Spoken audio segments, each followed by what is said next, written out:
Bakit maglolomi? Bakit sa pulupa? Dahil isa ito sa mga binabalikan namin. Binabalikan ko lagi talaga ang lomi nila. Hindi ko ipagpapalit sa ibang lomihan ang lomi nila.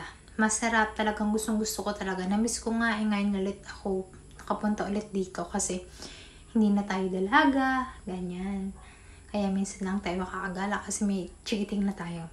Okay, nandito na nga tayo. Okay, papakita ko sa inyo ang kanilang place. Sobrang ganda. Maganda ang kanilang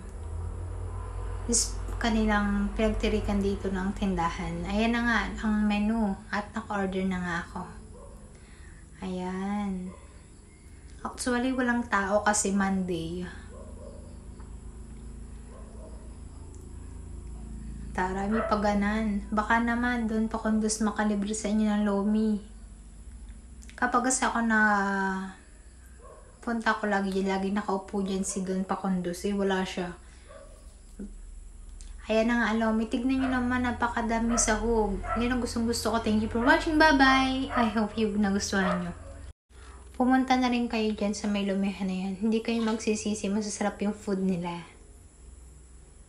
Kung nagustuhan mo to, please subscribe to my channel. Thank you!